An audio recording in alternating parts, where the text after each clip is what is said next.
something you should know about me. I specialize in a very specific type of security.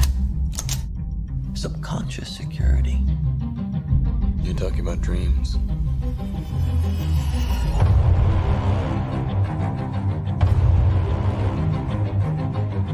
Mr. Cobb has a job offer he would like to discuss with you. Like a work placement?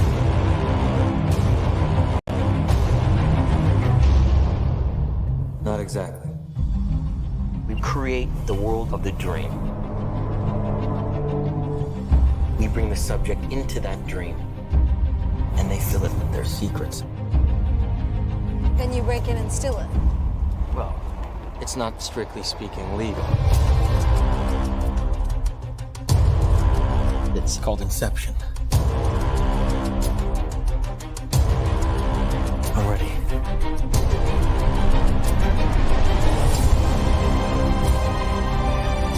I think I found a way home.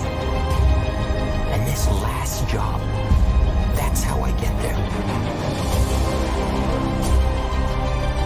Dreams feel real while we're in them. It's only when we wake up that we realize something is actually strange. This was your responsibility. We are not prepared for this.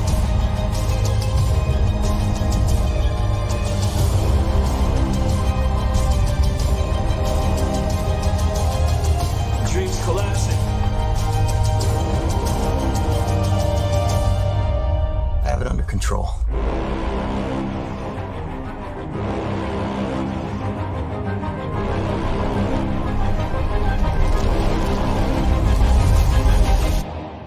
I'd hate to see out of control.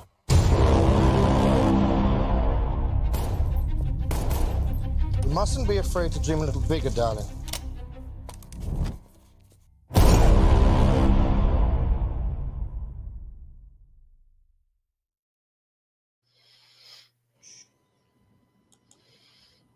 Hey, welcome to Wheel of Movies. Today we were talking about the movie Inception. Is this real life? Are we in a dream within a dream, or what's going on? What is real life? I don't know. Kind of makes you question it after watching a movie like this, you know. But Yes, I am your host. I am Cobb tonight, or the movie hero Jordan Anderson. And yeah, I'm excited to talk about some Inception, the movie that we spun on a random wheel. So you can go back and you can see all of our the YouTube shorts that we've made that'll reveal it. Usually watch for those a few days before. Once you see one pop up, you know an episode of Wheel of Movies is coming. So, but I'm joined by a couple of fans of this movie. So we'll start with my usual co-host, Austin Pez Howell. How's it going? I'll be actually dreaming in about an hour. I've had a very long day, but I'll survive. I'll survive this discussion. Yeah. Yeah. Well, we appreciate you jumping on. I mean, I figured Thank you, man. we maybe have a few other people that want to talk about it because this movie really lends itself to a discussion, I feel like. But we also have the Casablanca kid here, Chris Scott. What's up, guys? I love this movie. I'm really excited to talk about it. I think that it is definitely Nolan's best movie outside of Tenet. And I know you don't like Tenet, but I love that movie so much. Yikes. It's his Yeah. worst movie. Well, No. we'll get into some of his other movies maybe here in a second, but I'll kind of just cover some movie facts that I kind of like to start these things off with. So, Inception, it was released on July 3rd, 2010. So it was basically a 4th of July release because it's a big enough movie to do it. And the movie was written and directed by Christopher Nolan and essentially produced for all and purposes. I think he had a few other producers, but I mean he was heavily involved in all of it. And for anyone who may not be as familiar with Christopher Nolan, he directed movies like Insomnia, Memento, The Dark Knight Trilogy, The Prestige, Dunkirk, Tenet, Interstellar, and Oppenheimer. So there's just some of his, maybe almost all of his movies right there. And the music, I'm a big fan of the score. It's composed by Hans Zimmer, and actually made me kind of think about the movie. I went to church this weekend, and for some reason, someone showed a clip of that Penn and Teller show, like Fool Us, and they had Shin Lim on there doing all kinds of crazy card tricks, and they had the music from Inception playing, and supposed to be an object lesson on like how we can be deceived by things and try to see like the bigger picture and like in things within things, that type of thing. But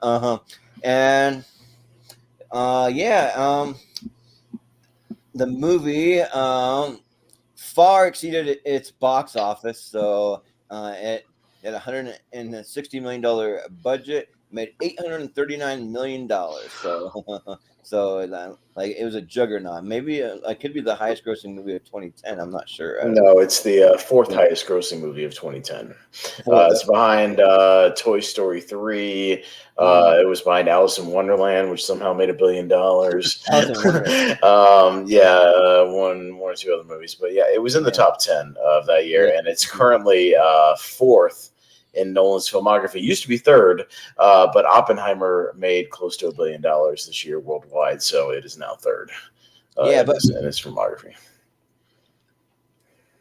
Cool. And also, actually, this as far as the Rotten Tomatoes game goes, do you guys think, both of you, do you guys think that the critics rated it higher or the audience? What do you think, Austin? I already know it, so don't ask me. Okay. I do. I do just as many notes as you, and when I look it up, I see it. I already see it. You said you were very busy today, so I thought maybe you didn't have a Well, yeah, but I mean, we had about a half an hour until you actually sent the link, so I was looking at notes.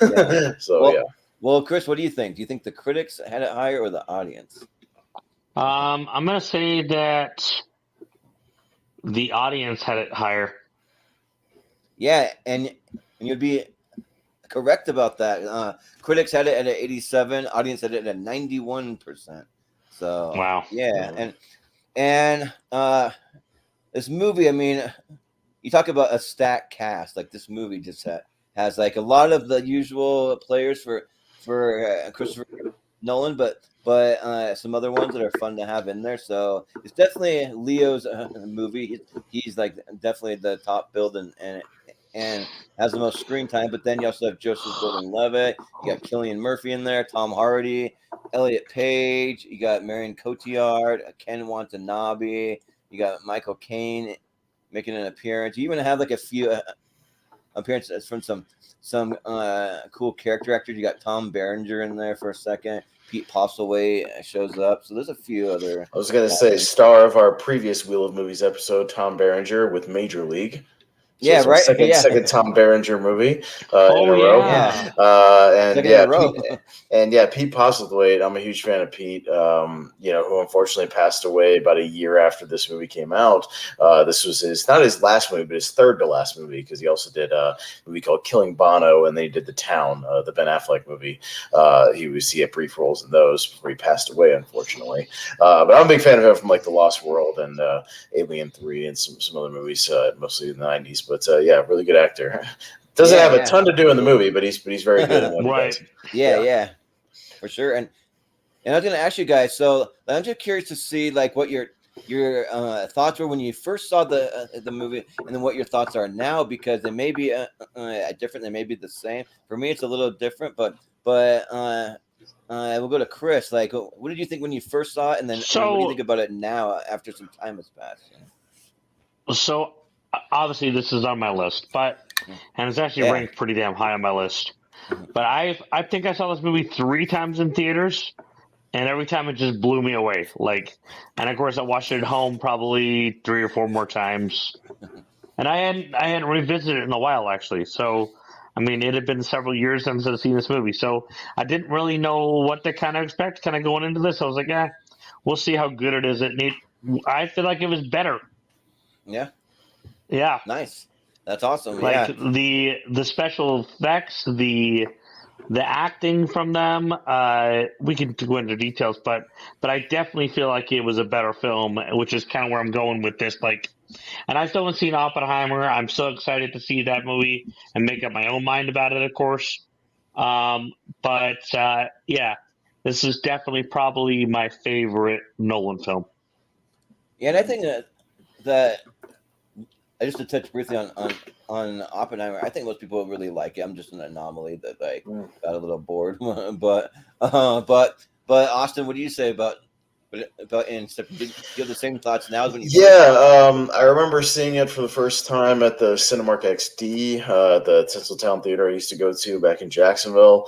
I loved it. I thought it was great. I was already a Nolan fan. Obviously, a lot of people were Nolan fans from Dark Knight, but I worked at the movie theater when Insomnia came out back in 2002, and I loved Insomnia. I thought that was great. So he kind of came on my radar with that because I had seen Memento. I had rented it from Blockbuster. Wasn't a big fan of Memento. Still not a big fan of Memento. I know some people go over it. I'm not big on Memento. I just don't think it's a very interesting story. But that's another discussion for another time. But I like Batman Begins a lot. I do really like The Prestige. It's not one of my top 5 Nolans, but I like The Prestige. Yeah, it's good. But yeah, Inception is probably like my 4th favorite Nolan film, something like that. It probably goes Dark Knight, Interstellar, maybe even Oppenheimer 3rd. Honestly, I'm loving Oppenheimer every time I've seen it 3 times already as well, and I'm loving it. But yeah, I also Chris saw it 3 times in the theater. I do remember that because I just wanted to, because I saw it once I kind of knew what was going on after the first time. If it's a movie I really like, I'll go back and like really analyze it, like really dig into it, pick up all the little clues and the nods to later stuff, and all the foreshadowing, pick up all that, and then I think I took a break on it for like a month or so, and then I went back kind of near the end of the run and watched it again before it left theaters, like something like that.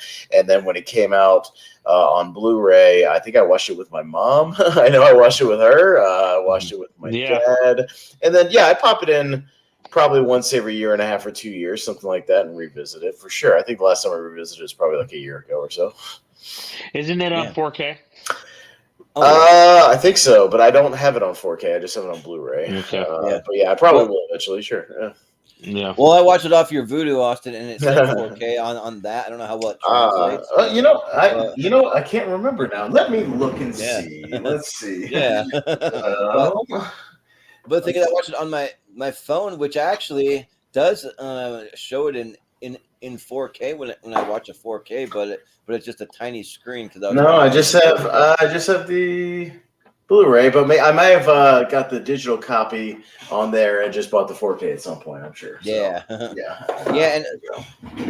and for my first experience, I saw it twice in theaters, and first time that I saw it with my ex-fiancée Kelsey, who Chris knows pretty well. She did not understand a single thing about the movie. She hated it. She's like afterward, she's like, that was so stupid. That was she actually kind of said it kind of loud so like other people could hear it, and the people were kind of looking at her like are you crazy? But like she did not understand. She's so the whole entire car ride home, she's like, now explain to me like what happened in this scene, what was going on here, blah blah blah. When he spins the little thing and then it doesn't stop, but then sometimes it actually does stop, and like all the different things. Like I had to explain it to her, and she still wasn't getting it. And she's like, no, I'm done with this. I don't think it's that difficult a movie to understand as long as you're paying attention. I think he lays out everything pretty strategically.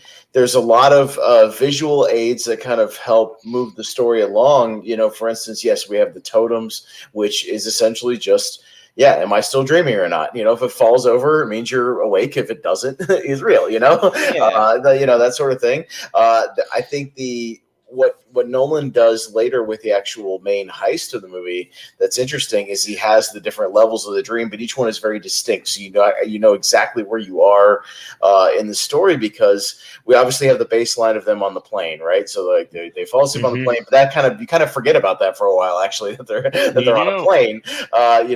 So when they wake up on the plane later, you're like, oh yeah, that's right, they did start on a plane. But you have the very distinct rain setting with the driving in the van, so you have like it's raining, all over the place. You have the indoor setting of the hotel, which is dry and very clean, very crisp looking. And then you have the snowy mountain setting. So like everyone is very distinct. One's darker, one's a little brighter, one's that snowy kind of light.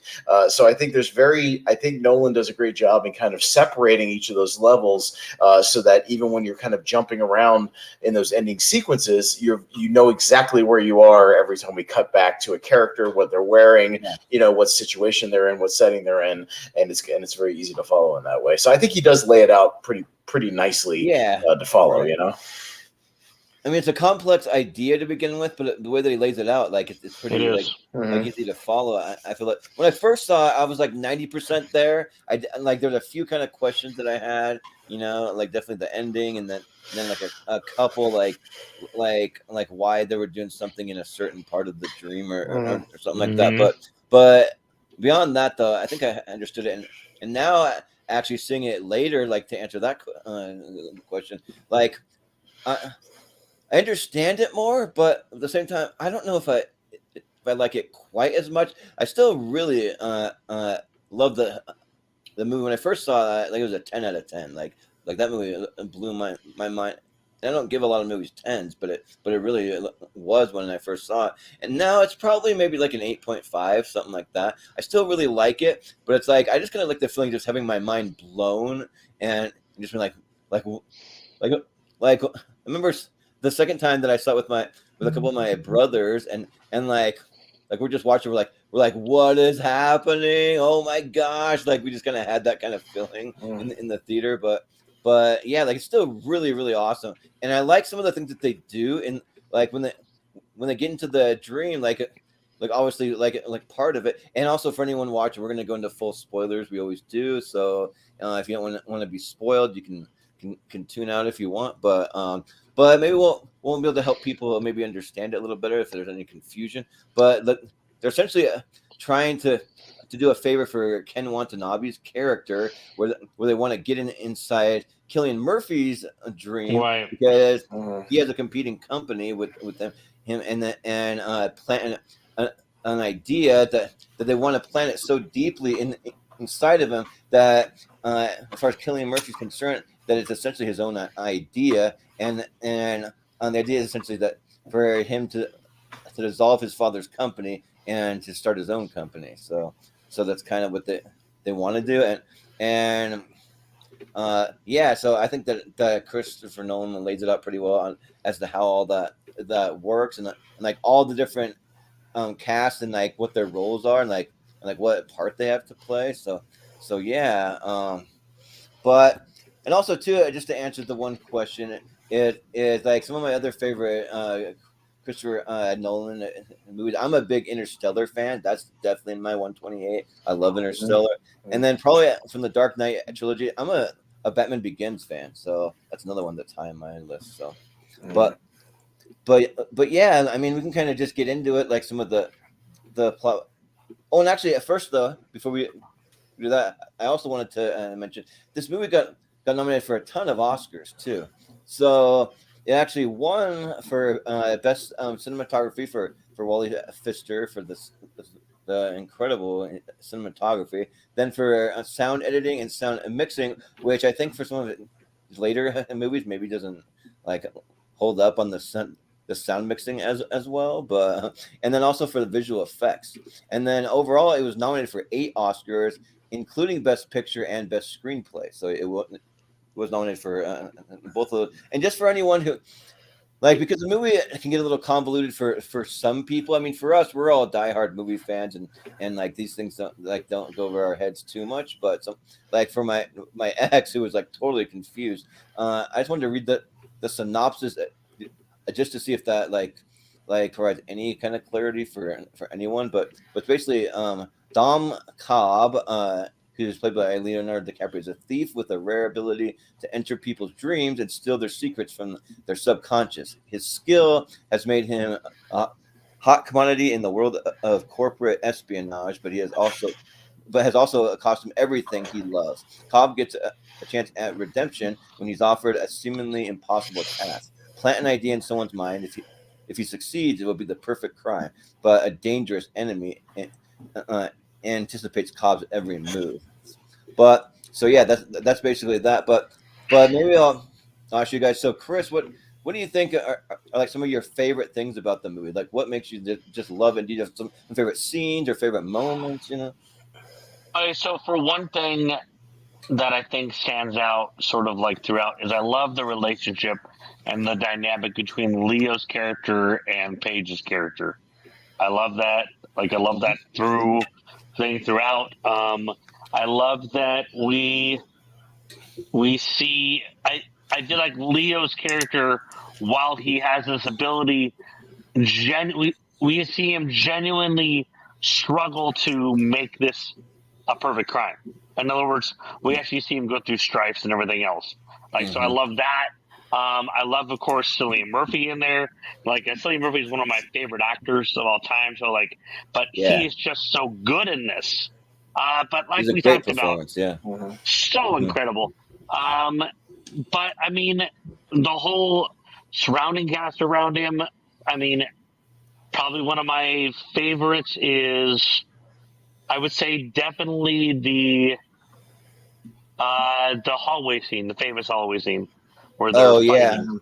Like, that scene still kind of blows my mind. How scene is what I call it. Yes. Yeah, the anti-gravity scene. Do you know a little bit about how that was shot, Chris? About how they did the hallway scene? I don't. So they had two different hallways. They originally were going to do these 40-foot long hallways, but they eventually extended for filming purposes to 100-foot hallways. So these 100-foot long hallways. One was a vertical hallway in which both Joseph Gordon-Levitt and the other guy and the guy he fights would be on like wires and things and bungees and wires, and so they could kind of be weightless. Excuse me. And they would do their fighting, so that's why when you watch the fight, there's some parts where they're kind of floating around and hitting each other, and other parts where they're kind of slamming into the walls, so it always kind of feels off. So that one, they were in a vertical one that goes up and down, so they could kind of do the drops and whatnot when the fan is kind of dropping or doing a turn, and they slam into the walls. And then the other hallway was taking, and a lot of the scenes in the movie were taking inspiration from one of your favorite movies, Chris, 2001: A Space Odyssey, or I should say my favorite movie, 2001: A Space Odyssey. But all those scenes where people are kind of walking and it seems like they're going up, down, and around, those spinning sets. So they had an actual hallway that spun very slowly. An actual whole hallway set that spun on a gimbal. So what they do is, like, while they're fighting, they're leaning and they're going back and forth. They're getting slammed into the walls. Seems like they're kind of running up the walls while they're fighting. The whole thing took like almost a month to film because it was sequences back and forth, edited back and forth. Yeah. And Levitt had to do like months of training to do all this, like basically stunt training to do the fight scene, and all this different training. So he put a lot of effort into it. Yeah. Like, it kind of blows my mind. Like, obviously, as we're kind of talking about this, how to learn how Nolan created this, like, just these iconic scenes and everything he sort of put into it. And even the hotel set, when Cillian Murphy initially kind of gets to the hotel and Leo meets him at the bar, how they meet him at the bar and everybody kind of stares at him, and you see the water tilt and you see the lamps tilt and things like that because they're doing that turn. That there was an entire hotel set they built. They tilted the whole thing at a 30-degree angle so that the water actually tilted, the lamps actually tilted, the people tilt. On obviously everybody's like attached to a wire so they don't fall. But he instead of using, Nolan's a guy who doesn't like to use a lot of CGI, only when it's necessary to enhance explosions, to maybe change some lighting, a few background things. But he's a very practical guy. So instead of just doing CGI lamps that tilted or CGI water, he just built the whole damn set on a set and just tilted the whole damn set on a stage and did that. He's using when they're having a train going on the street, it's a real train on a track going through a road. I mean, everything's real. The scenes on the beach, when you see the buildings collapsing and falling, those were all miniatures that they did. These very detailed miniature sets that he brought back these miniature guys to do all these miniature shots. When the city's folding in on itself, that's a miniature shot of a thing folding in on itself. So it's not CGI. There's not a lot of CGI in this movie, and a lot of people might just assume it is, but it's not. He's I very. didn't know that He's was like, a real train. yeah, oh yeah, it's a real train going through a track and a road set that they built where the track is kind of under the road, very subtly under the road, and they just built it to look like That a is such street. a cool old train. Yeah, so I mean, almost everything you see in here is practical. All the enhancements are really just to make some of the fire effects bigger, few of the rain effects a little heavier, things like that. But nothing as far as like the heavy special and action stuff you see is all real. They built a set on the side of a mountain. That whole thing there. There was real blizzards when they were filming there, so they shot some real stuff with avalanches, going down the sides of mountains, things like that. Yeah, it's a lot of real stuff. Yeah. And I was going to say one other thing that I like about this movie. Yeah, crazy. I think Jordan kind of froze for a second. Jordan's on a delay. No, you're good. Yeah, he's opening up tabs and he's going on delays. So we can look up stuff. Yeah. And look at what I was looking up on my phone, so it doesn't freeze. Yeah. Yeah. What I was going to say is Nolan does something very interesting in a lot of his movies where exposition can be a death knell for movies, just delivering exposition and kind of giving backstory, right? What he does interestingly in movies like this, movies like Oppenheimer, is that he delivers exposition while you're constantly moving, so he's not just people standing there delivering exposition. He's talking to Ariadne, like you talked about the chemistry between him and Paige, the Ariadne character. She's the proxy for the audience. So he's training her, but also delivering the exposition we need to know about how the dreams work, what to do, what not to do. You know what I'm saying? So he's explaining it to the audience, but he's also doing it to a character by training her. So, she's asking the questions we're asking, she all that kind of stuff. But we're also in the dreams. We're seeing her manipulate them. We're seeing all the things happening. So, like, it's very visual as well. So he's able to kind of stimulate you and keep you involved without just him standing there in a room going, "Okay, so now this part of the dream, this is what you do. This is what you do. This is what you do. This is what you do." Like, that's boring. That can be watch Hypnotic for bad exposition, and that's what that movie does. In that movie, there's a lot of what's her name in that movie, Alan Creed or whatever. Whatever her name is, just standing there delivering exposition to Ben Affleck. It's painfully boring. It's painfully terrible. One moment where exposition works. Okay, explaining what's going to happen is Psycho. Where Alfred Hitchcock lays out exactly what's going to happen at the very beginning of that film before it even begins. Well, that's more of just like a mood setting. Grabs you by the throat and drags you along.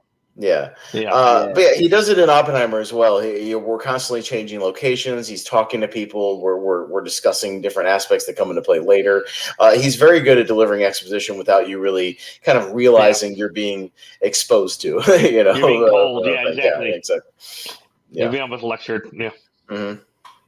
Yeah, one of the things I was gonna bring up too that I like to kind of try to pick out try to guess who was filmed, but they filmed the movie in 6 different countries. So the countries where they filmed in the U.S., Morocco, Canada, France, the UK, and Japan. So I like to kind of try to see if I can guess. I feel like the snow one's got to be Japan. I don't know. The snow one is Canada. Japan was the stuff literally where Ken Watanabe works on the skyscrapers and all that. That was the stuff in Japan. The stuff in the France was all the stuff where they're at the sidewalk cafes. Where the things go off. Morocco was the stuff with where he's running, away from the guy. The guys are chasing him through the crowds, the little markets, things like that. That's Morocco. Oh, so he's actually in France. Yeah, they actually went to France to film at these little sidewalk cafes. Yes. Yeah. Nolan's one of those guys where if he could do it and he's got the budget, he's going to go to the actual places and just film. He's not going to turn Vancouver into New York City. You know what I mean? He's going to film wherever he wants to film. In freaking Morocco. In Morocco, yes, absolutely. Holy shit! And Morocco's got to be I feel like maybe that's like some of the beach stuff and like all that. No, I just said Morocco is the scene where he's running from the guys in the little markets and he squeezes through the corridor and he gets into the car and they pull up and grab him. I wonder what the beach stuff was because that almost looks like he's like in a desert almost type of thing, but like on a beach also. So it's kind kind of. I think that's just like a California beach. I think. Okay. Yeah. Yeah. Like I said, there's only minimal beach shots, and then the actual shots you see of the long shots of the beaches and the buildings are not beaches at all. It's just miniature sets made to look like beaches. Oh, what? Yes. So a lot of cool miniature A stuff. lot of cool miniature stuff throughout the movie. Yes. Oh my Yeah, I god, think that's amazing. The thing that like initially intrigued me because usually like all like Chris Nolan likes to like do like an extended preview in like IMAX. Like if you go see something in either an IMAX or like in like a Dolby theater or something like that, he'll have an extended scene, and like just like the way that like he had all the buildings move, that whole like world building, it's like showing the buildings folding over. When I first saw that, I was just like my mind was just blown. I'm like, what the frick? That looks like incredible. That looks my so favorite cool. bit of that is when they're walking straight forward and then they take a step up and continue to walk straight forward. That is my favorite little bit of that is they just take an extra big step and then just start walking up the other wall, but it's like normal for them. I love that. And that's see again, amazing. But again, that's other stuff where they have a set that's tilting, and all they do is when it gets to the level part, they just step out and onto the other set and just keep walking. That's what I'm saying. So, Chris, you like a Nightmare on Elm Street, right? Like, are you? Yes. The original Nightmare on Elm Street, the kill where she's up on the ceiling and getting slashed up, that was also on the same type of gimbal set that Wes Craven did. So they're just tilting the room, and she's just rolling around essentially on the floor, but it looks like the ceiling because it's upside down. It's an upside down set. So yeah, that's how they do that type of stuff practically. That's cool. Yeah, it's cool stuff, and even like the shot afterwards, you kind of like see him like take a step onto it, and then it kind of goes back to like level ground. Almost. Yes. Then you see cars kind of driving downward and driving in like all different directions and stuff. Looks pretty trippy looking. Yeah. Yeah, but like I think one of the other things that I like is that like he uses so many different elements, like when they're going within these dreams. I forget what they call it when they like push you back on the chair. They even do it in the water once. It's the kick. Yeah, the kick. Yeah, there you go. Yeah, that's so right. they have that. Then they even use music, which I mean, want to try to pronounce the title of the song with the like really use that song. It's the Edith Piaf song, who I recently misspelled and missed a trivia question on Full Metal Singles because I put Edith Piaf and I spelled it wrong, but it's Piaf. But yeah, Edith, like the rice. Yeah, like the rice. I spelled it wrong. I added an extra letter that I didn't need. But it's Edith Piaf. Doing the one song that they play, and of course, coincidentally, 3 years before this movie, Marion Cotillard, who's in this movie, played Edith Piaf in La Vie en Rose, the biopic. And then they play Edith Piaf's music in this movie. That is really cool.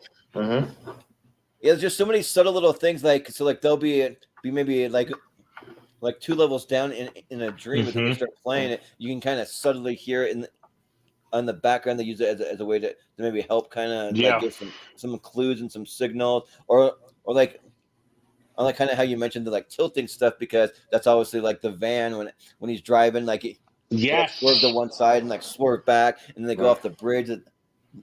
That's like the big iconic slow motion scene, because they say 5 minutes in the real world is like an hour within the dream, and the deeper that you go, time slows down, and so eventually like you just have the van just like slowly plunging down into the water. Yeah, that's why it's so fast. It's 10 seconds for the actual van to go through the water on that level. For Joseph Gordon-Levitt's character, he has 10 minutes when the song starts, so he knows he has 10 minutes to finish up his elevator job that he's doing for his kick. And then the Snow Guys, the music kicks on. They have 1 hour to finish their thing.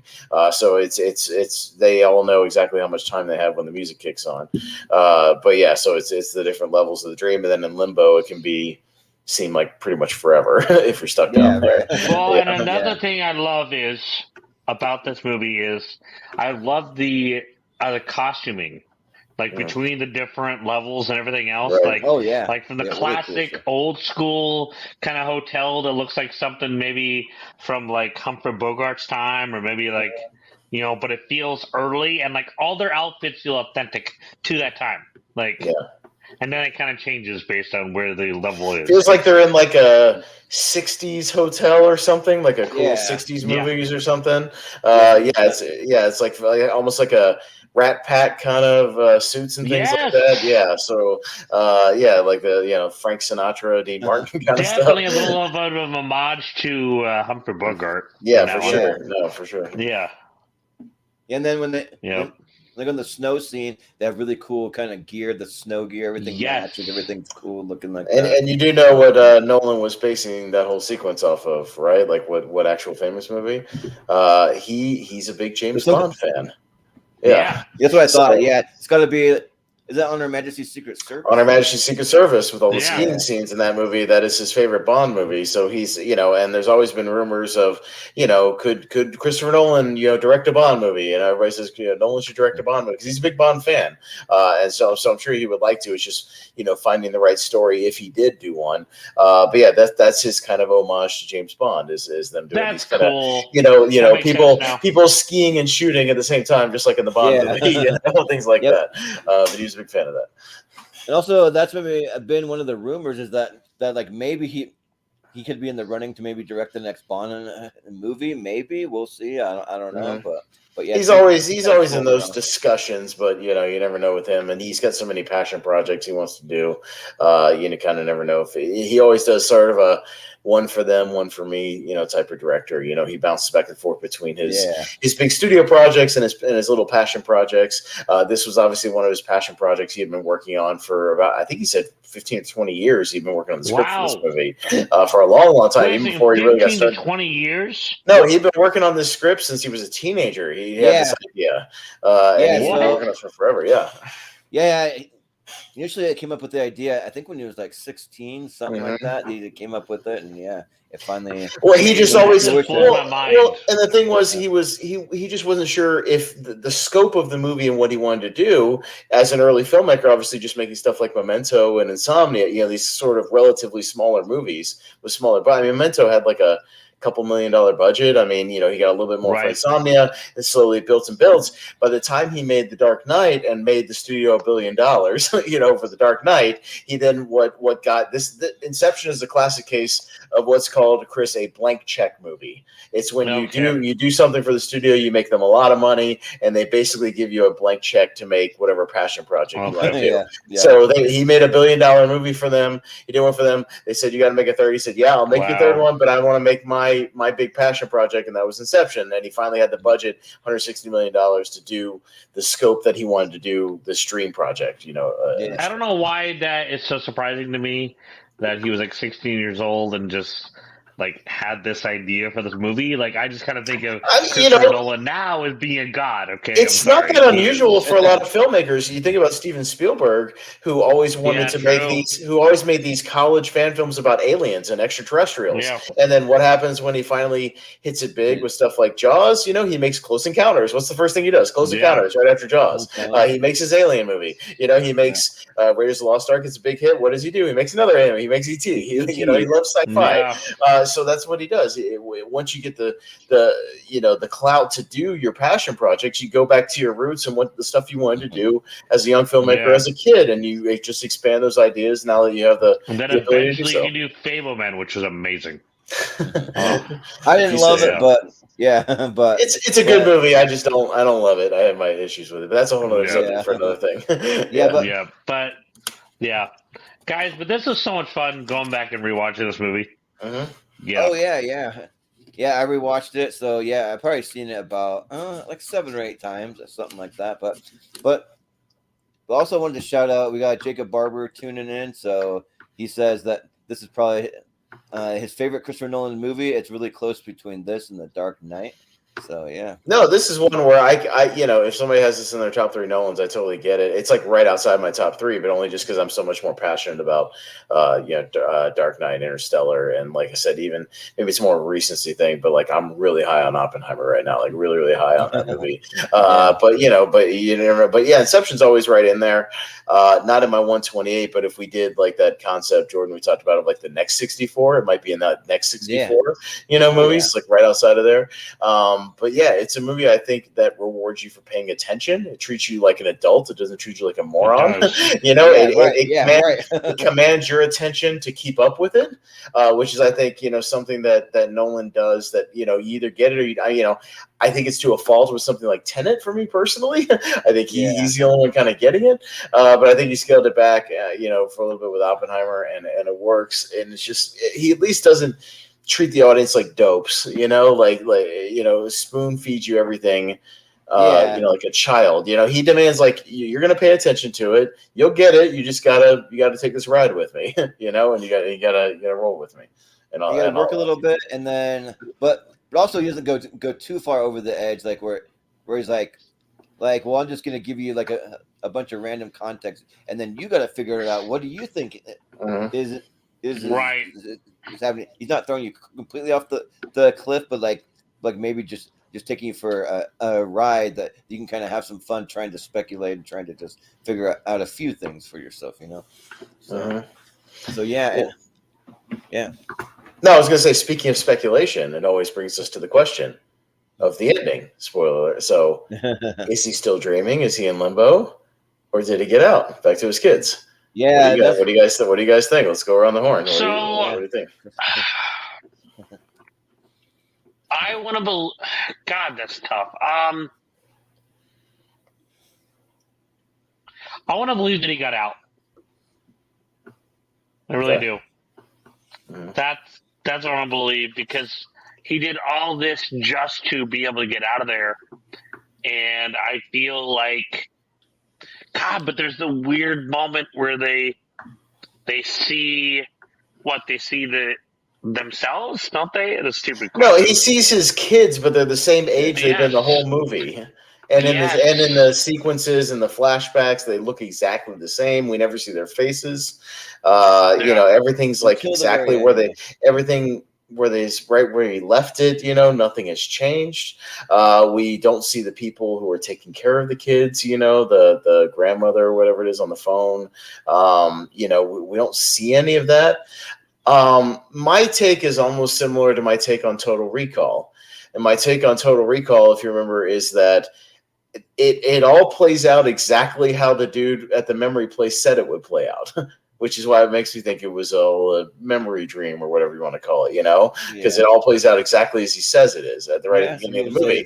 And in this one, I think he's in limbo because he's in the same place where Kim Watanabe is in limbo, and he's floating around down there. And he has no concept of time and where he is, and all of a sudden, magically, he just wakes up at the end. Well, how did he get out of those other 4 levels? They don't really wake him up at those 4. Yeah, how he just wakes up all of a sudden on the plane, and then magically Ken can make a phone call and just solve all of his passport issues and everything with no problems whatsoever. It all kind of works out a little too nicely for me. So in other words, it works out almost like a perfect dream world. Right. Well, if he gets out of there, they don't really show it, because there's a moment too, even when they go into the water in the van, and you see that the Leonardo DiCaprio, he's not waking up, and eventually just going to let it just like, all right, we got to get out of here, so they just have to go and kind of leave him. So you don't really see it. So there could be, to me, they're not showing you. It's the ending he's dreaming about the entire movie that he keeps flashing to. Yeah. So it's in his brain that this is the ending scenario he's always yearning for, and I think that's what he's always seeing. But I don't think he ever achieves. Me personally, but if I've seen people go the other way, and I want to believe he's he's out of it. But then again, I don't know. God, that does make sense now. Awesome. I don't know. It's a little confusing for me because it's like Marion Cotillard isn't there, so you wonder about that. But then also too, you flash to Ken Watanabe is an old man, so that kind of makes me think that's where the limbo is. Like he's an old man there, but then when he makes the phone call on the plane, he's young again. So and he keeps talking about going back to being a young man again. So I don't know what I'm still it's up in the air still for me. I'm not sure even to this day. So yeah. There's an argument either way. There's an argument for both sides. But that's what makes it. To me, that's the difference between the good ambiguity with an ending and bad ambiguity. If you just cut your movie off just for ambiguity's sake, to say, well, it's up to you what happened next. No, you got to earn that. And you have to set things up, and you have to make people think about what has happened before you can go with an ambiguous ending. I think too many people nowadays use ambiguous endings when they haven't earned an ambiguous ending. And I think Christopher Nolan earns an ambiguous ending with what he's set up to where people can theorize it. People have written papers about it. People, you can find all kinds of, people going back and forth on blogs and articles about, pro and con, if he did, if he didn't, that sort of thing, and supporting it with evidence from the movie. And I think, that's a sign of a good movie, though, when that's a good discussion on ambiguity, not a bad one. Right, exactly. Yeah. When he created such a perfect film that it lends itself for conversations like you and I are having years and years later. Yeah, right. Exactly. Yeah. Yeah. And also, a couple of the other things I was thinking of, like one of the things that Leonardo DiCaprio's character, he doesn't follow his own rules. He has all these rules. Like he says, like when he's talking to Paige's character, and saying like he never create anything from a memory. Like it always has to be something new. But then the things he created, especially in the limbo, because he was there for so long, eventually he got was driving him crazy, so he had to kind of go back to memories. But even certain things he would create, like there were memories, and she even questioned it. She's like, "We said never to go with memories," and she's like, "Well, when you're here for like 50 years, eventually you just kind of can't take it anymore, and you just do that kind of thing, Yeah. So yeah, but I do also like too that the concept of the like Inception, like going within people's dreams, must be like a known thing, because when they go in there, they're going in, like Cillian Murphy's dream, or they go into like other people's dream. They even go into his own dream. There's always defenses in there, and like some of them, they even talk about them being trained, especially Cillian Murphy's character. They get in there and they see all these military people coming after them, and they're like, "What the hell? Like, we didn't train for this. Like, this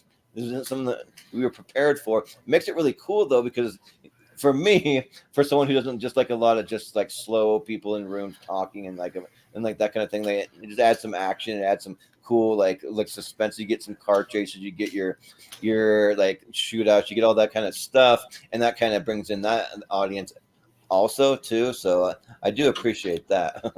Yeah, no, and I even like the little concepts of that when they first go into the dream. They're in Dilip Rao's dream, and he, who's a guy who was in a bunch of movies at one time, by the way, and then he kind of went to television for a little while. He's the guy who makes the serum, and who makes the the sedative that they take.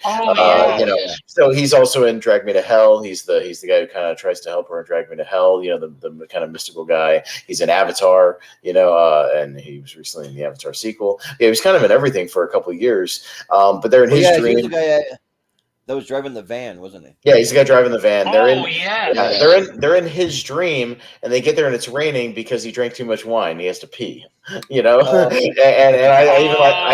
even like that. There's a little line drop of that, and I really like that, like as a concept, because we've all had those dreams where you have to pee and you try to go pee in your dream, but you're not. They tell you not to do that, and it doesn't do anything. But in real life. Yeah, exactly. But yeah, it's raining just because he has to pee, and then they make a comment on that, so it's a lot of fun. Yeah. So yeah, there's a lot of just little nuances that are just really, really cool. Even like, certain characters, I wish that they maybe had more to do. Like maybe Tom Hardy's character. I do like the moment from the trailer. I forget the line, but he's like, "You got to go big," and you see Joseph Gordon. You mustn't be afraid to dream a little bigger, darling. Yeah. And like Joseph Gordon-Levitt is trying to shoot the guy from long distance, but then like he just brings out like essentially like a rocket launcher or something, and just like blows him away. This movie definitely made me more interested in Hardy because this was the first time I had really taken an interest in him. And it's not like he had not been acting, but Nolan casted him because of Rock and Rolla, the Gerard Butler movie. He's in that one, but this movie made me go back and watch Bronson for the first time. He's brilliant in Bronson. He's great in Bronson, and I've loved that movie ever since. And then he went on to do a whole bunch of supporting roles, obviously, and got casted as Bane, 2 years later for Dark Knight Rises, and obviously he's a huge star today. But a lot of people, getting stuff out of it. This is around the time again where Joseph Gordon-Levitt was in everything, for like 5 years, damn near everything. And he was I'm a big Joseph Gordon-Levitt fan. I'll watch him do it. Yeah, he's great in this movie too. Like we didn't talk much about him, but he as Arnold, but he's awesome as Arnold. As kind Who of would have thought that the guy from Third Rock from the Sun, and Angels in the Outfield. Angels in the Outfield. And he would go on to have a huge career. Yeah. Oh yeah, no, One he's a of really good my actor. favorite movies is still with him, where he's the bicycle messenger guy. Oh, going Premium Rush. Yes. Yes. Yeah. He's going toe to toe with freaking Michael Shannon. Mm-hmm. Yeah. That's a movie that played really cool on the big screen. If you ever can see it on the big screen, I remember seeing it in theaters for sure. Yeah. I do too. Yeah. Yeah, and then I like some of the quotes in it too, like when he says to Marion Cotillard, he's like, "You're just a shade of my real wife. You're the best I can do, but I'm sorry, you're just not good enough." And then she gets all pissed off, and when I heard that line, I'm like, that's something that I wanted to say to my ex-wife at the end.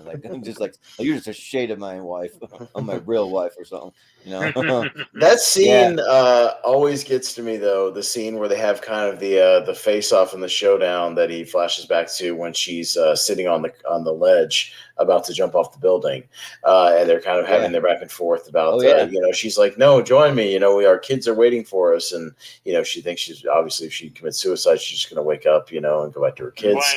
They've been dreaming. She thinks they've been dreaming for way too long, but he thinks they're alive, obviously, and awake, but she's not convinced. Yeah, that back and forth always kills me. Just his reaction when she actually does jump. It's pretty rough. Yeah, it's a rough scene, and it always kind of gets me. Well, a small little sliver of me just likes to kind of think, what if she's actually right though? What if she does wake up? That's the question in the movie. What if she is right? What if she is awake and he's not? It's what if she is right? Then where is she? It'd be kind of cool to see it, but at the same time, it's just fun to just kind of just leave it up to your imagination, Because she makes some good points where she says, it's your world is everything you say it is, as far as always being chased, always being paranoid by some invisible enemy that never quite catches up to you. You always have to stay on the run. You can't ever come home, all this stuff. And she's kind of right. He's kind of creating his own world, almost like he's creating his own dream world, from memory, almost like he is. Yeah. Right. And the remnants of her trying to remind him to wake up, so she could be right. And her subconscious is that's still lingering in there, might be giving him those subtle hints to do something about it. So again, am I right? I don't know. I may not be. I may be totally off, but I feel like there is at least an argument to be made there.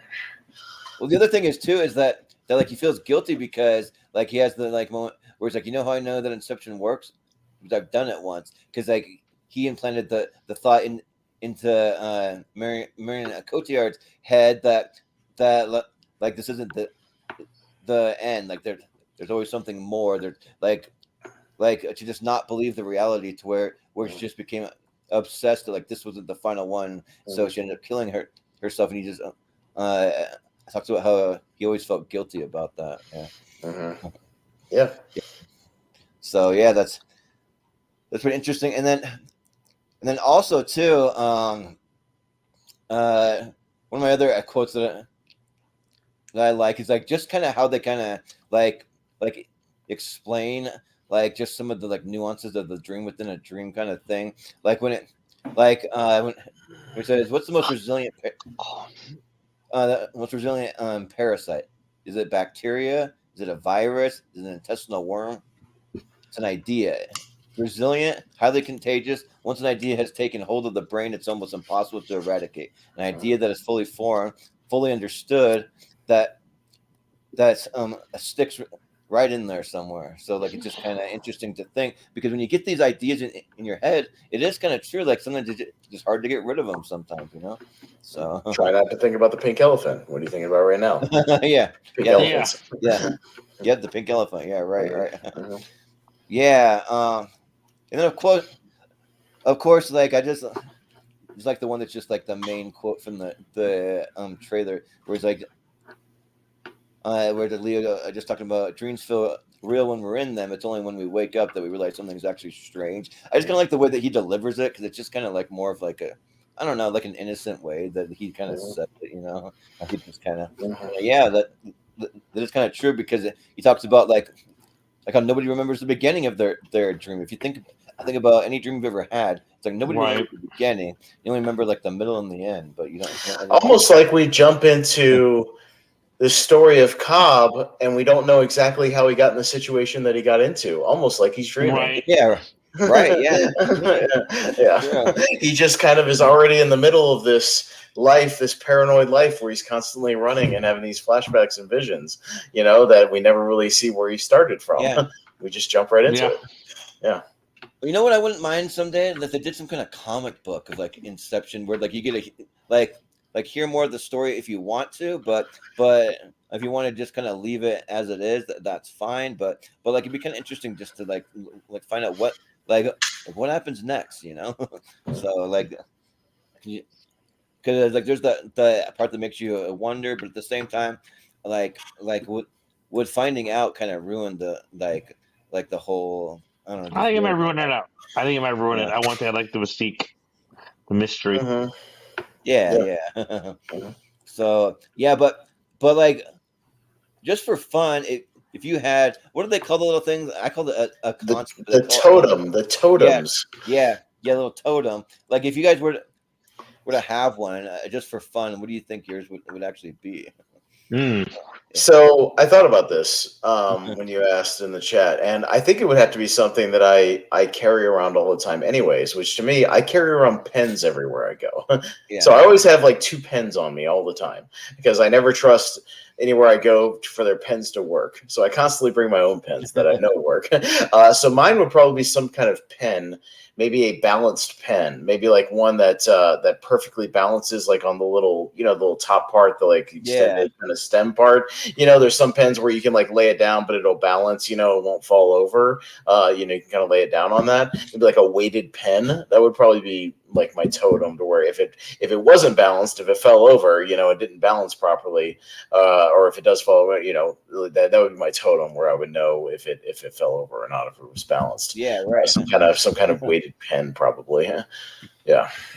For me, I was kind of thinking, so like I wear this calculator watch like pretty much everywhere that I go, and like one of the cool things you can do, you can set 2 different times. So like if you want to keep track of time in another country, or like a different time zone, you can do that, and then still have your own, and like maybe just kind of set it at the same exact time, and then just see if the times actually line up. If they line up, then that means that I'm home. But if they're not lining up and the time's way off, then I know I'm not home yet. Like that kind of thing. So yeah. I think it would probably be maybe this cool lighter. Oh yeah. Got some weight to it. Like I feel like I would feel like if I wasn't awake, like it would drop or something like that. Yeah. I feel like this would be kind of what I would use as a heavy lighter. If it wasn't this lighter, then probably something like a cool, like maybe an older style lighter. But yeah. Like maybe if it's real, like if you're in the real world, it's got the extra weight, like with the fuel in it, And if it wasn't, it would be lighter or something like that. It wouldn't lighter and not have any weight to it at all. Yeah. Right, and not light up when you try to light it or something like that. Whether it lights or not. It's not lighting. It's clearly you're dreaming now. You're dreaming now. Yeah. Oh, now you're awake. I'm awake now. Awake. Yeah. Right. Yeah. Yeah. And like I didn't find a lot of like kind of like just fun facts about the movie, but one of the things that I did read is that that the little boy that played Leo's son is actually Christopher Nolan's son, like his real son. So that's kind of cool that he like put him in there. So. Most of the stuff I found was just about the making that I've already touched on, all the practical effects and some of the ways they made the action scenes, things like that. The only thing I thought was interesting were the two casting choices that Nolan went after first before he went to Leo. He initially approached Brad Pitt to do the part, which I think he would have been good. I think Brad Pitt could have done this part. Obviously, he's very, very talented. It just doesn't feel like a Pitt movie, but who knows? But you never know that. We always say that, but you never know because we didn't see that product. And he also went after Will Smith, and Will Smith turned it down. So I think Will Smith could have done it too, but Will Smith turned down a lot of like big stuff. He's turned down a lot of big projects where he probably should have taken it because he famously turned down Django Unchained, which I thought was a mistake. He could have played the Jamie Foxx part, and he famously turned down Neo in The Matrix. But also because he's told the story, and you can look it up, Chris, like on YouTube. He tells the story about meeting the Wachowskis and how just when they pitched it to him, he was just like, I don't know what the hell you guys are talking about. This sounds stupid. Like, not that it sounds stupid. Like, I don't get it. Like, I don't get anything. What you're talking about. If you had heard the pitch too, you might have turned it down because it just sounded wacky and kind of out there, and because it was a new concept. So he just didn't get it. Those are his two most famous kind of turn downs of his career. But I think the Django one could have been interesting. I think it would have been a good role for him. But he's kind of he does his own thing. Yep, I know. He definitely does. But Inception is like definitely like a great movie to just kind of think about, to like discuss, and like that is one thing that I appreciate about Christopher Nolan, like kind of how you said, like he does one for him and then one for everybody else, which I don't know which one was the one for him and which one was for the audience between Tenet and Oppenheimer. I don't know, but Tenet was for him. Tenet was his project because Nolan is obsessed with this concept of time. He's always fascinated with time. A lot of his movies have time elements to them. Obviously, this one does with the concept of the dream time. Tenet has obviously backwards and forwards time. Interstellar has a lot of concepts of time and space and things like that. Those aging things that they do in that movie. Even The Dark Knight, I think, always have like a ticking clock, at the end of them or something like that. Some kind of countdown. He's obsessed with time. Oppenheimer has all the countdowns to Armageddon, essentially, and the countdown to war and the literal timer counting down the bomb. He's fascinated with these concepts of time. It's what he does. But I think Oppenheimer was another sort of passion project, but I think it was also to kind of get back on track with the studios as well, because Tenet didn't do as well as kind of he wanted it to do because of COVID and whatnot. So and just with audiences as well. So he wanted to kind of get back on track and get to a more kind of straightforward movie, I think. Right. Yeah, and so probably the next one, like, will like I'm guessing will probably be more of a passion one, maybe, but. He'll get the blank check again because Oppenheimer almost made $1 billion. Came very close to $1 billion. So he'll once again be able to do whatever he wants, essentially. So he could do something original, or he could just do a Bond movie and just make it his own and just do something very personal, or like something he's wanted to do since he's a big fan of it, So who knows? I don't know, but yeah. But yeah, I think it'll be hard for me or him to top the last Bond movie. The last Bond movie was fucking phenomenal. It's a masterpiece. Great send off for Daniel Craig, all of that. Yeah. Oh my God, yes. Yeah, but yeah, I can't remember who they were talking about for the finalists for the next Bond, but I remember someone that I wasn't a big fan of for playing that character. I remember thinking, I don't know about that one. But, I've heard rumblings about Aaron Taylor Johnson. Yeah. But I'm okay with him playing a character. Is it okay one? I'm 50-50. I think based on Bullet Train, and I think the guy is a good actor. I think he can pull it off when he wants to. If you watch him in Bullet Train, he's great. He basically is playing a spy, and he's very, very good in that movie. So I think he's capable with the right direction. It's just a name that gets thrown around. I don't know, but yeah, who they'll go with. And I'm excited for him as Craven. God, I can't fucking wait. Didn't that get delayed? Shouldn't that have been out already? I know. Yeah. I think so. Yeah, I'm sure it did with everything else because I could have sworn that movie should have already come out by now. Yeah. Well, and Aquaman 2 got delayed, I think, twice or whatever. Yeah. Yeah. They say they're still coming out this year, but the second delay was like a funny one. It got delayed 2 days. So what? Yeah, Craven is now August. Yeah. Okay. August of next year. But yeah, I know for a Bond that they mentioned Idris Elba. I don't know if he's kind of like. I disagree with that, not because of Idris. You don't start a new Bond when he's 50 in his early 50s. Yeah. I'm sorry, you just don't start a new franchise with somebody in their 50s because think about this. What does every Bond do? They at least do several movies, right? And it takes a while to crank out those movies. It takes at least 3 years or so in between movies. He's going to be 60 years old before you know it, before you can get 2-3 movies in. I just don't think you start a fresh franchise player with somebody over the age of 50, which is why I disagree with the casting of Mahershala Ali as Blade. The dude's 50 years old.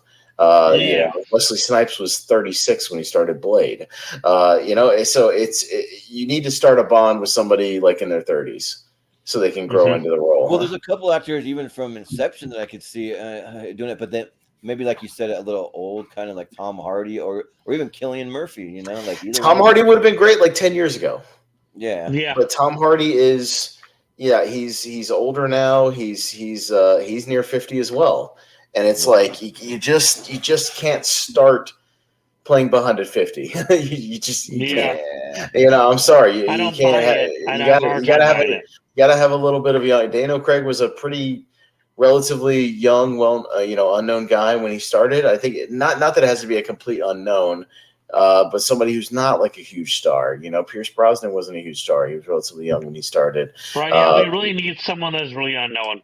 Yeah, Sean Connery was pretty unknown when he started playing Bond. Right at the beginning. Also, he was very young too. So yes. Yeah. So I think you got to start with somebody in their 30s. You have to. Daniel Craig, like he was what, like late 30s when he started? Maybe I don't know. I'd have to look up and see when he was born. He was. Let's see, 30. He was late 30s, but he was a young-looking late 30s. But he started filming Casino Royale when he was like 35, so that makes sense. Yeah. Well, that's just kind of interesting, some kind of food for thought. But yeah, I think that might kind of do it. I like to give it a score at the end. So if you guys want to, you're welcome to. But I mean, my initial thoughts when I first saw it, that kind of like I said 10 out of 10, and I kind of mentioned it earlier, about an 8.5 now. Like it's still high, but I've got 2 or 3 other Nolan movies that maybe like a little more, but I still really like it in Inception. That's no slide at it whatsoever. 8.5. That's still a high score. So yeah. But how about you, Chris? What do you say if you were going to score? So after seeing Robert Pattinson's Batman, I have not been able to go back and watch the Dark Knight trilogy because Robert Pattinson's Batman blew me away. I feel like I'd have a hard time loving those movies as much as I did. Like I do. This movie blew me away when I saw it in theaters, and I thought it was solid. I did see it on 4K. I think the movie place I was talking about in the mall, and I wanted to pick it up, but I didn't have the money then to go pick it up, so I had to wait. But it is amazing. Yeah. And my rating scale, as you know, is usually a 5 out of 5, kind of how I do my movie reviews. And I would give it a 5 out of 5 plus. It is absolutely a must own, and it's absolutely a must own in something like 4K, so you can really enjoy the full gravity of the film. Yeah. Yeah. Well, imagine that that'd be really cool one to watch on your TV now, Austin. That you got that cool lighting and all that stuff on the TV. Yeah, no, I got my Govee backlights and and Yeah. Ooh, my you got little. backlighting? I've got backlighting for my TV now. Yeah, a little What? movie backlighting It'll to go in my change movie like theater. based on the scene and the Based colors on the change. scene, so one of the first movies I What? watched was Volcano because it goes like blood red when all the lava's on screen. It's a lot of fun. What? It's a good time. Yeah, Man, that I sounds installed some- sick. Yeah, I installed some of those. It's pretty good. But yeah, I mean, this movie's like a 9.5. Any little things I have are just minor nitpicks. Mostly would just I think it takes me a good 20-30 minutes to like really get into the movie. I think once we get into like training Ariadne, like we really kind of dig into the dream concepts, like I get a little more into it, and once we're at the heist, I think the movie's kind of in full momentum mode, like really in full swing once we get there. So yeah, I mean, but it's a damn good movie. Like I got no big qualms about it at all.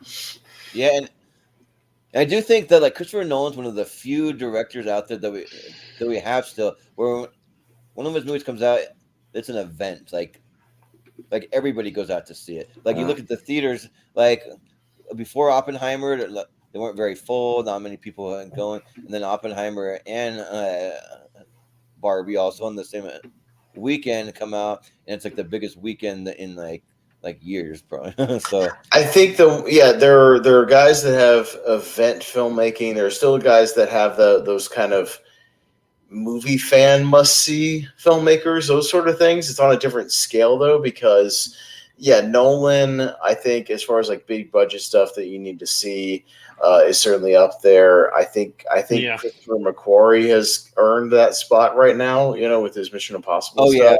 As like event, and of course, I think James Cameron still has that. Obviously, with the second Avatar still making over $2 billion, so he still has that clout, and he's proved that. And then I think there's those sort of cinema event. They don't always hit at the box office, but I still think that guys like Martin Scorsese and Tarantino and Spielberg still have that quality. They just don't always hit at the box office as big. Sometimes they do, not always. Fablemans didn't make that much money. Killers of the Flower Moon is going to do okay, but not amazingly. And most of Tarantino's movies do pretty good, but he hasn't had like super big blockbusters, and Spielberg hasn't had a mega blockbuster in quite a while. I thought the Tarantino maybe talked about what his next movie might be. I thought maybe I heard it's about a movie critic. We don't know exactly what it's about, but it's about like movie criticism or something. It's like literally about like a movie critic or something is what he said. We don't know a lot of details, but he said the script is done. He's finished. He's going to start filming it pretty soon. Yeah, so it's coming. Yeah, probably in 2025 we'll get it. Yeah. And also too, like speaking of those directors, I'm so curious. I haven't even looked it up, but to know what the budget was for Killers of the Flower Moon, because like I'm not sure. Like it could be a huge budget, but it could. He had a smaller. I did look. He did it with Apple, by the way. If you remember, it's an Apple movie. They gave him $200 million to make that movie. Oh, really? Because they're not as interested, but they're not as interested in making the money. They just want to start getting this pedigree of having these amazing filmmakers make movies for them, for their studio. So Apple has more money than Amazon. I mean, they've got a ton of money, so they've got plenty of money to throw around. They're just trying to scout these and hook these filmmakers to make movies for them. So he had $200 million to make that movie. More than enough. Oh yeah. Well, because the way that he makes it though, like it is kind of like epic, but at the same time, like I wouldn't be surprised if I heard that it was like even under 100 million, like just from seeing it, like I wouldn't be surprised. So yeah. Which I appreciate that, like being able to have that much money, but then making it feel kind of like sort of like big, but yet like small. It's like sort of like that, yeah. So yeah, which I heard that about the next Blade movie. They're saying that it's probably going to be done for under 100 million. So like I actually kind of appreciate that. We'll see. But anyways, yeah, I think that we'll do it for us tonight, guys. So thanks again. That was fun to kind of talk some Chris Nolan. And I'll let you guys know, anyone who's tuning in, when the next Wheel of Movies will be. Yeah. I'm guessing probably about 2 weeks, because I have a bunch of stuff I got to work on. I'm putting it together myself to DC characters at tournament, and that's gonna take a lot of my time. And then immediately after that, I'm putting together a Seen and Heard trivia. So that's gonna take some time. So we'll keep you posted on when the next one is, and also if you're not subscribed to the channel, you can definitely subscribe, because once you see the YouTube short pop up, then you know the Wheel of Movies is coming probably within a few days. So it's kind of like a good sign of that. But we'll just do some quick little plugs, and then we'll call it good. But we'll start with Chris. What do you have going on, and where can we find So probably the biggest thing I want to plug is my first movie I made that I'm actually pretty freaking proud of. Leaf Man Cometh. Through TikTok. I know your kind of reaction was that's kind of silly, but I feel like it was a freaking good movie. So no, I was just making jokes about a wild Casablanca kid, out in the open, frolicking, with his mating dance, things like that. It was kind of like I kind of felt like I was kind of paying homage to a degree to the Night of the Scarecrow, and kind of a little bit of Psycho, where that scene sort of hangs in my mind where she gets killed. We think we brutally see her get killed, but we don't. But yet it's impactful. So that's kind of what I was going for. Yeah.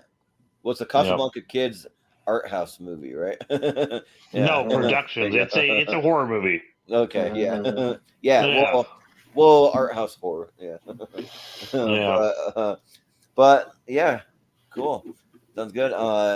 And Austin, what do you have? Most of my stuff still kind of has already been pre-taped. I got some Battleground stuff. I'm in the end of the year Battleground tournament still. I'm in the Full Metal Singles tournament, which I think he'll drop the first match of that pretty soon, probably this weekend. I'll just plug Lonely Marks tomorrow night, which is a recurring show on the Movie Hero Network, Jordan. Yes, every week, we put out content. We're having a private conversation. Yeah, right. We'll be me and the boys, Jacob Barber, Jordan Owens, Richie Goodacre. Will be tomorrow night. We'll be diving into the Crown Jewel predictions, their Saudi show, making our predictions for that, and then we'll also be doing a retro review, which we're a few days late just because we were a little behind schedule last week. But we're going to be reviewing a retro Halloween Havoc from WCW, Halloween Havoc 1996. So I'm excited to go back and watch that. Nice, yeah. One kind of like last post Halloween kind of thing. Right? Yeah, just one last grass. So not like a horror movie or anything, but a little bit of Halloween themed stuff just to close it out. A little less. Yeah. Mm-hmm. Cool. Yeah, and just for the what's going on with the channel. If you check out our patreon.com/movie hero, we did upload our draft, our animation draft. It is up there.